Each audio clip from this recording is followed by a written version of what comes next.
A massive gem hack. An exploit is exposed. The market closes down for an undetermined amount of time. Where do we go from here?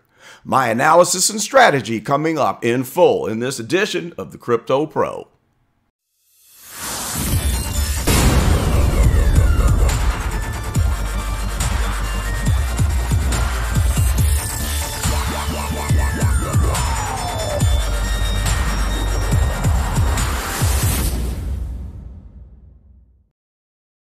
What's up, gang? It is I, Carlton Flowers, your Crypto Pro. Yay! And today I've got the coffee ready because we've got a banger of a video to talk about all of the crazy, scandalous news and developments that have taken place in the last few days in the VeVe app.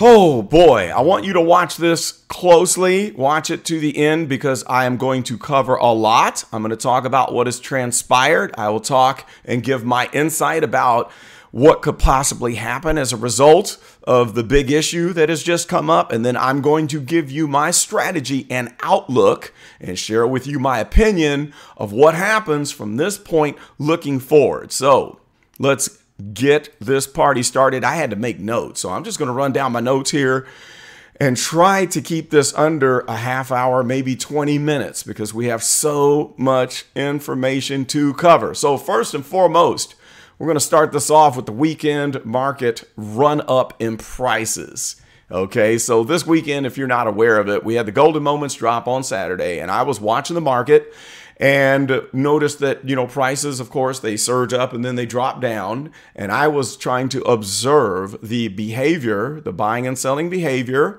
of golden moments now that we are in a distribution phase of the market. Whereas the last time we had a golden moments drop, we were in the markup phase instead of where prices are going down. That's the distribution phase. And I wanted to see what that behavior would be. So I noticed that prices were falling, unlike the manner that we saw them rising up when we had the last golden moments drop. I was planning on buying the clock thing for like under 100 gems. There was a couple of them that dipped below 100. However, by Sunday, something crazy happened. Prices went vertical on the golden moments collection. They doubled. In fact, they more than doubled. And across the board, prices just went absolutely ape. They went bananas. And I thought, what in the world is going on? I'm suspicious of this activity. And then I noticed that a lot of other popular items were booming in price, but then several of the items were not budging at all. And the majority of the comics weren't moving. So that made me very, very suspicious and wary because I was not really able to come to grips with it from a chart standpoint and say that we've hit the bottom and now we're entering into the next phase. Because usually after distribution, when prices go down and settle, you get to a flat area, which is accumulation. Then it bumps up, you go into a consolidation phase, and then the next parabolic cycle. You usually don't jump straight out of distribution to parabolic cycle. So that raised a red flag with me. The next thing I noticed was the talk of cheap gems.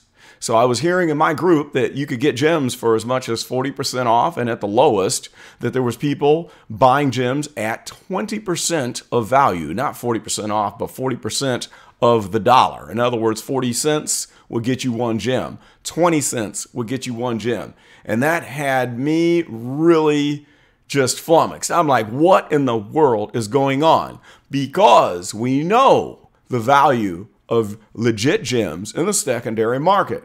If you ever want to find out what gems are legit selling for, go to eBay, where you're going to see gems selling for, let's say, 80% or 90%. Usually, you'll find listings where you're going to pay $400 or $425 to get 500 gems. You're not going to pay $200 to get 500 gems ever on eBay. So that raised the second red flag. And I thought something is not right. And then the excrement hit the fan and the news was released. Well, rumors started stirring at first that there was a major exploit or a gem hack that resulted from an exploit and that people were selling illicit gems. So then it became official, and VeVe announced it, that there was a hack, that they had discovered roughly that 8 million gems were stolen from the exploit on the iOS system, and people were selling those gems. So a lot of people that had bought those gems and were buying got burned. And in fact, there was a bunch of users that got banned, restricted, and there was even a group, I think on Discord, that was growing rapidly, like by the minute, where people were getting together discussing, oh my goodness, what are we going to do? We are the ones that got burned by purchasing these illicit gems. And there was then news of a whale who was involved in purchasing illicit gems. Let me get back to my notes here so I can see where I am. So we had the hack, we found the exploit, and something that's interesting, there was actually a picture here, let me pull it up, that was circulating on the Twitter sphere of a person who was talking about the fact that he had uncovered the hack, and the team didn't really do anything about it. But before I get to that one, this is an interesting tweet that was put out. It said that this is why the market is closed. I hope all the ones who took advantage and stole from Ecomi can get what they deserve. I'll take my responsibility if I bought any stolen gems, even without knowing. And then they list these so-called facts. I don't know if they're absolute, but I think they're pretty much true. Facts. People could get unlimited gems from iOS app even without paying. That was true. Facts. Many of those gems are sold in the 0.5 to 0.3 discount range recently. Actually, it went all the way down to 0.2. Then it says people who recently bought have had their accounts disabled. That is true because there was a huge group on Discord of those who had been disabled after buying them. And then speculation. All of the pumps we had were caused by or started by the people who had practically free gems. I believe that to be true. I believe that to be absolutely true on Sunday because it really went against the grain of what we normally see on the charts. And it's no coincidence that we had that vertical movement and this big 8 million gem hack that was uncovered. The next one says, apparently it has been happening for a long time, but recently it was like too much. That could be true. And the last one says, facts. The hacks were reported here in Reddit 7 months ago, and many of you knew about it. That is true, because I remember that being discussed. Now, let me see if I can find this other picture here, and this is the interesting one, okay? All right, let's see if I can zoom in on this a little bit. And this is apparently a conversation that took place between someone in the VeVe team or in tech support or something. You can read through it. This person says he found a way to get as many gems as possible, wanted to tell the team about it, and asked for a reward, and then was told, sorry, we don't give out rewards. I don't know who these people are, if this is an official person from the team or what. But it is interesting. But the fact is, this happened many, many months ago. This is February 2022. So actually, this is probably referring to the run-up that just happened. This is not from several months ago, so that doesn't coincide with the other statement that the previous pumps were due to the exploit. I don't know if that's true or not, so we'll have to leave that one alone and crack that one up to rumor. But we do know that at least the Saturday pump was probably more than likely due to the exploit. Which brings me to my next point. You remember when we were first discussing the raise the floor thing? Back then, I had asked the question, and this might make people mad, and you can get as mad as you want and spout off in the comments. I'll probably just delete it because I'm not going to get any arguments. But whenever we had the whales doing the raise the floor thing, I said, why are you guys doing that? And how can you spend money raising the floor on items? Like I remember the Joe Mad was at, say, 130 gems, and then they did the raise the floor thing. It shot up to 400, and guess what? It went all the way back down to 120. I questioned the move and said, how is it that somebody has that much money that they can buy up all the Joe Mads and then expect that it would stay there only to watch it float back down? Why would you waste that kind of money? I didn't understand it, because it doesn't mean that you've put a lock on the market, because there's still people that could sell even after it goes back down to the original price. And I thought something was wrong. Now we know that there has been a whale who has been banished for using illicit gems, a fake whale. And it makes me wonder, could some of the previous raise the floor schemes have been executed with use of stolen gems? I don't know. Maybe not. But it has me suspicious. I never trusted it because it doesn't work. And only the natural demand from users can push prices up there and keep them there, other than causing a spike that immediately floats back down. But we'll just leave it at there, okay? We'll leave that alone.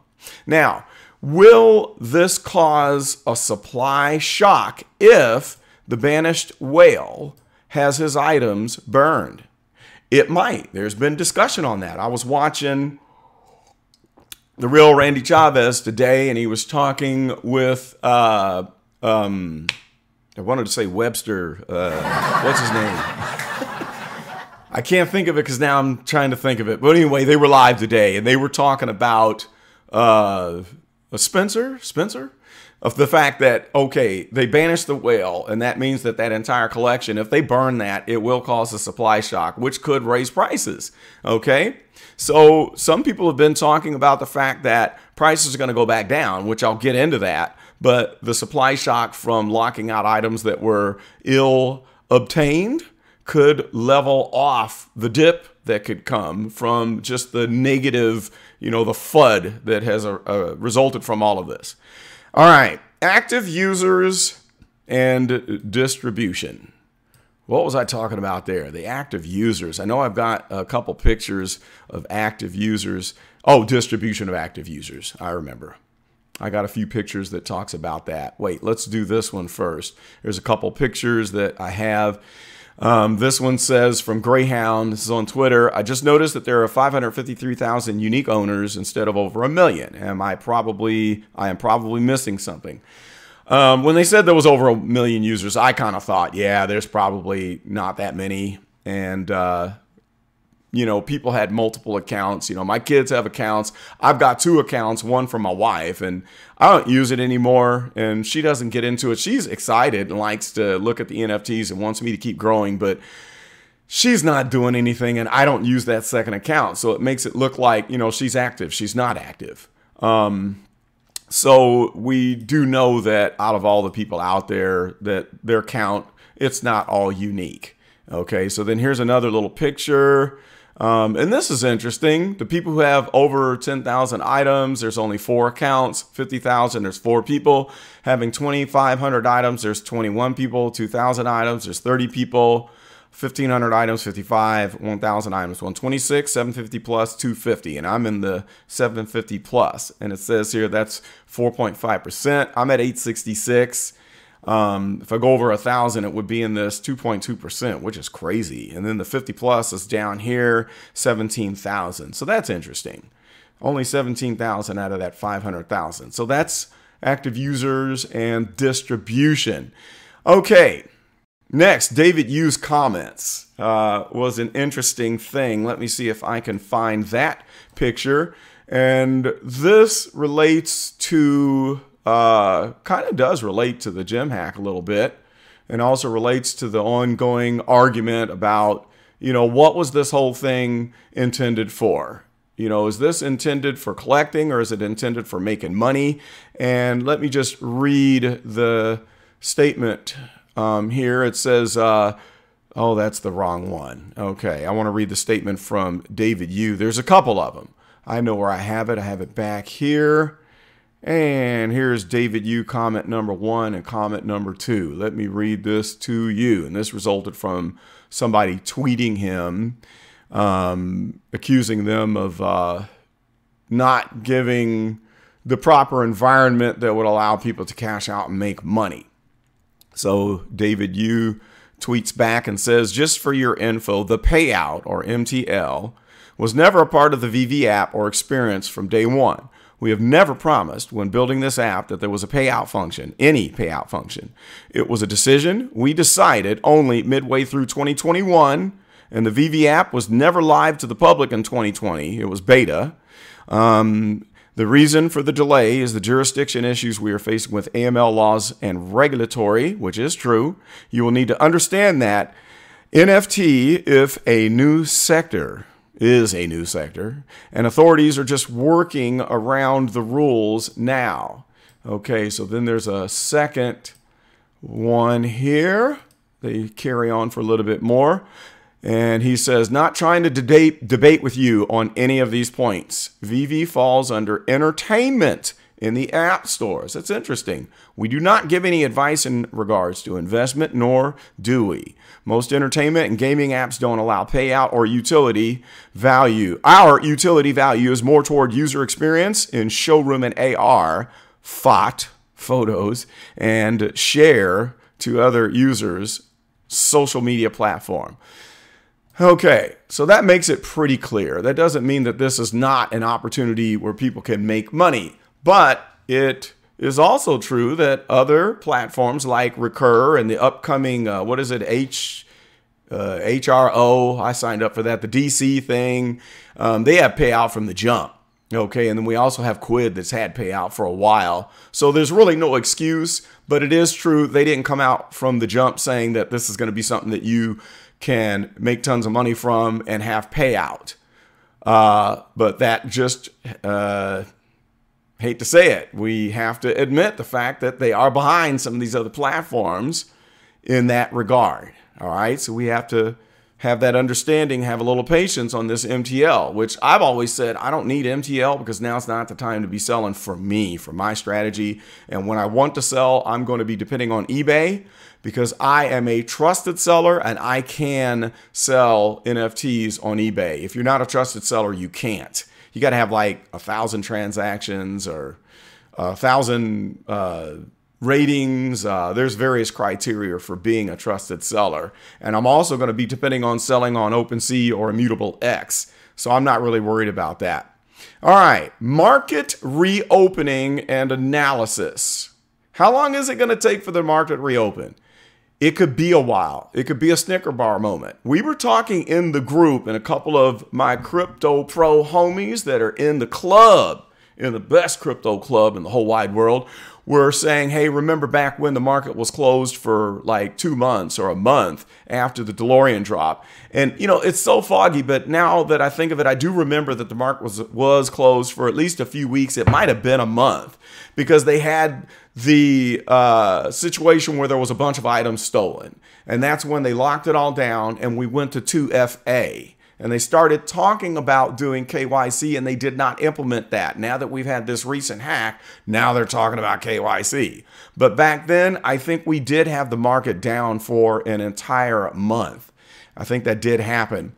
So I don't know. This is a pretty big deal because imagine the gems, the illicit gems, and how many times they could have traded hands. Imagine how many times the items that were purchased with the ill-gotten gems could have traded hands. Imagine how long it could take to sort out the people who didn't know that they were buying ill-gotten gems because they've allowed people to purchase gems on the secondary market. Now, think about this. How many people did we have that were put on restriction improperly last fall? It was a long time and there was a lot of people and it took some of them several weeks, if not months, to get unrestricted. And of course, there was a lot of people on Twitter saying, oh, they probably cheated and they're just lying. And as it turns out, a lot of them have been exonerated where they did prove that they did not cheat and bot or do anything to deserve the restriction. Took a long time to sort out through that mess. And there's still some people who have not been set free. So as convoluted as this situation could be, worst case scenario, it could be months. Best case scenario, days. But I don't think that we're going to see resolution in a matter of days. So we're going to have to exercise patience here. And now is going to be a time for accumulation because the drops will continue.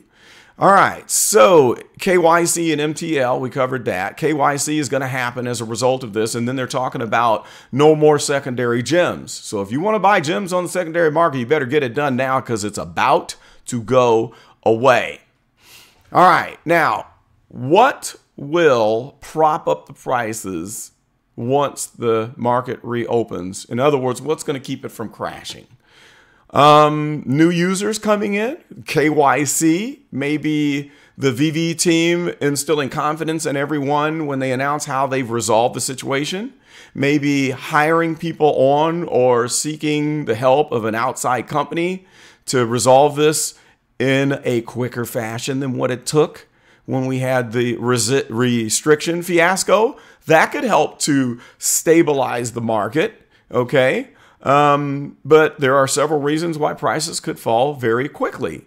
And it could be the number one reason, in my opinion, people anticipating a dump and pricing their items low to get out because they're going to panic and try to hit that exit. So instead of a regular gem squeeze where you're going to price low, they could be pricing super low because they could think this is my last chance to get anything out of these items. And then the second thing that could cause prices to fall quickly is the competition between sellers to get the low position. So if you already have people that are going to be coming in lower than normal, and then you add competition to that, you could get some serious velocity, okay? We could see the drop being a free fall, all right? Now, add to that, when we have users anticipating that quick velocity, you might get people pricing in even more low than they would have done before, on top of the fact that they're pricing low in anticipation of people running for the exits. And then you could have people leaving because they've lost faith in the project. All right. So those are four things that could affect the market.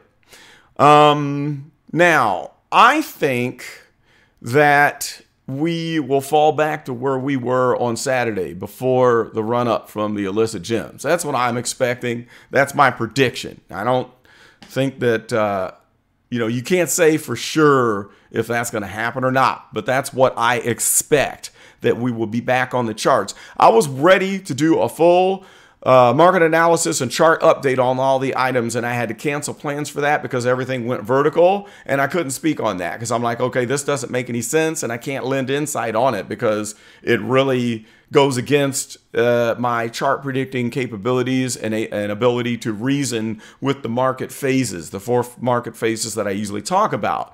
But once the market reopens and we have a few days of data, I'll be able to go back and speak as my normal TA authority on the market activity. And then we should see a spike and a correction resulting from the illicit gem debacle. All right. So what will influence or determine future value? It's going to be a few things. Number one, the percentage of gems transacted over the time that they were stolen in comparison to the amount of revenue transacted with the legit gems.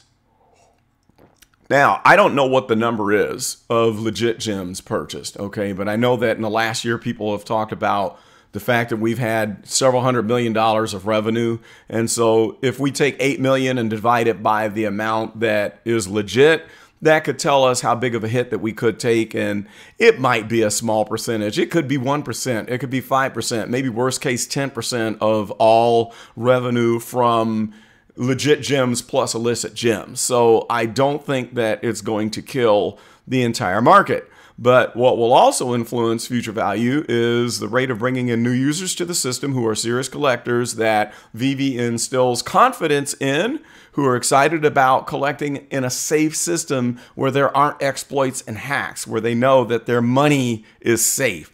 Having MTL is a part of that because there's a whole sector of people that aren't going to come in until they know MTL is there because they're not willing to take a risk. Unlike me, I'm risking it because you don't get the biscuit unless you risk it. All right. So I'm taking my chances. Marketing is going to influence future value. They really haven't started a big marketing push. So we have that to look forward to. And now might be the time to buy in because when marketing happens and they do become a household name, what do you think is going to happen to values? They could shoot up, and it could be just from collecting, not from people wanting to get in and sell and make money or just general greed. All right. So better safeguards and process improvements. That's a big one. That will influence future value on items. All right. Now, moving forward, this is the strategy section. Hopefully that if you're still with me at this point, you're going to get the meat and potatoes now. This is the good part. All right. My current whale status. People are saying I'm a whale, and I'm like, I'm not a whale. Okay. Not in my opinion, but I don't kind of believe the statistics and the numbers, but I'm being told that I'm in the upper 3% maybe. That's what they were saying in my group. But I don't think I'm a whale. I do have 541 collectibles and 325 comics for 866 total, but I'm nowhere near the value of some other people that have much smaller collections, because you got to look at the items in the sets, okay? I do have a lot of good collectibles, but I don't have a ton of top items. Like I could tell you, I only have one Todd, one R2-D2. I've got the golden hat. I've got 2 Beckys. I got a bunch of season 1 black and whites. I got all of the season 1 items that people are ignoring right now that could have future huge value that aren't priced high yet. I got a pile of DeLoreans, 4 ultra rare, 4 rare, and 27 commons, which now that we know they're going to absolutely be drivable, can't wait for that. That means the value is going to skyrocket, so that was a great gamble. And then there's several other ones, but you know, I've got an average collection, so that's why I wouldn't call myself a whale, all right?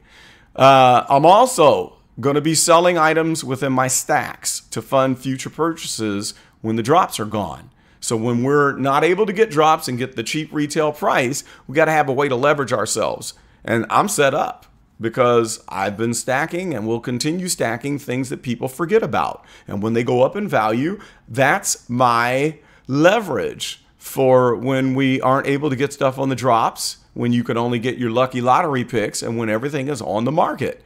So when people see me buying comics at 5 and 6 gems and they're like, those ain't the right comics to buy, you're wasting your money. You know what? Laugh all you want and criticize me all you want, because those 5 gem comics are going to go up to 10, 15, 20 gems, 25. In fact, the Spider-Mans I was stacking from 20 to 35 gems each, where I was getting like 8, 10, 12, 14. I got 18 of one of them. They went down to like 7 to 10 gems. I'm stacking more because they're at least going to go back to 35, and then they're going to go up from that point, and there's my leverage.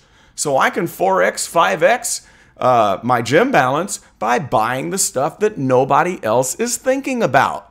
I am the contrarian. That is why I do it. So that is a strategy that can be used, which, by the way, none of this is financial advice. I have to say that. I don't know what your situation is. Don't go copying me and being upset if things don't work out, because I take risk, okay? Items I'm interested in going for. Pixar Pals is the first one. I want to get the whole set. Right now, I have FOMO'd into McQueen, and that was after the gem hack. I bought a good number. And it was 110 gems. I expected to go down, and once it does, I'm going to get multiples, and then I'm going to get the rest of them. Once Woody gets back down towards 100, I'll pick it up. And then Mickey and Friends, the lenticulars, I'm very interested in. As soon as they go back down to Saturday's prices, I'll probably pick those up. Steamboat Mickey, I sold for 330 gems. It's going to come down. It's going to come down. It went to 370, 380, 390 after I sold during the hack. But it's going to float back down, and I will buy it back. Golden Moments. I'll be picking up many Golden Moments. I have my sights set on getting my Bart back and getting my Iron Man back, because I sold Bart, I sold Iron Man for around 800 or 900 gems, and they both came down below my selling price, and I was waiting to strike and get them back at my original prices. I also had 2 Barts in the beginning because I sold the first one to fund all of the other ones that I bought. I sold over 200 gems. Okay, Electric Collection. I've got the common. I was about to get the ultra rare, no, the secret rare, and then the gem thing happened and it shot up to over 200.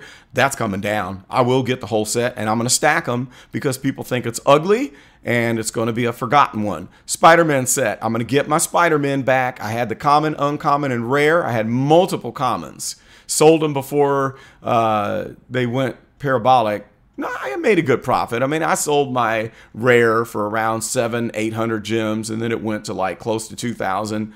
I sold my uncommon for around 400 or 500 gems. It went to over 1,000. And I sold my commons for about 200 to 300 each. I had 4 of them. So I'm going to get all that back when they float back down. Captain America UR, I'm going to get it. It's coming. I'm predicting that we're going to see that one break below 400 gems, and I will be picking it up. Storm Secret Rare, I'm going to get it. I'm stacking all the storms, and that's the only one I don't have. I want to get all the Black Panthers, but it's going to take the Secret Rare coming way down. I'm thinking I just might not get it. I might not get it because I can't be spending all that kind of money. DC Battle Statue, once it comes below 300 again, I will get it. Cover Girls, I'm getting Supergirl. Or Superwoman, not Supergirl. Is it Superwoman? Yeah. Superwoman and Mara. I said if Superwoman comes below 500, I'm buying it. It did. I missed it. It actually went to 400 and maybe touched on 399. I'll be getting that. Dragon Girl, common and uncommon. I'll get that. Rewind logo, maybe, if it goes below 500 gems. The motorcycle, I'll definitely be getting that. And maybe the ultra rare Aston Martin. Superman has a question mark. The only reason is because I'm mad that I never got multiples of this when I had a chance to get it off the drop for 50 gems. I even had chances several times to get it on the market for 100 gems, and each time I said, nah, it's not going to go anywhere. I thought it was too plasticky and cheesy when it came out. Had no idea it was going to shoot to the moon. If Superman comes back to 1,000 gems, I will buy it. I will get it, and that's probably not going to happen. Rare and ultra rare comics is on the hit list. All right, it has been 30 minutes. I'm going to tell you what's coming soon, and I'm done. So coming soon, pay attention. I've got a special video where I'm going to talk about the math of picking the right collectibles for the next parabolic run. This is going to be important. I'm going to talk about 4 items that will probably 3x or 4x by the next parabolic run, and the math that will prove that. All right. Next, I will be doing an overall market report on all the top items and covering the charts when the market comes back open. And then last but not least, I will show you my special Disney Golden Moments charts report that happened on the weekend leading up to the stolen gems. And we'll look at what happened with the charts of the new golden moments, or actually all of them. I have them all on there when the new golden moments came out. All right, well, you get a special reward if you made it all the way to the end, and I would appreciate it if you would like, comment, and subscribe for future updates and insight information. And I will have an OMI technical analysis update coming very soon. Thank you for taking the time out of your day to watch, and big shout out to all of my homies that are in the VeVe group. I'm so glad to have you all. We've been having great discussion, and feel free to come on in and join. The link is in the description. It's all I've got for now. This is Carlton, and I am out. Daggone it, I missed it.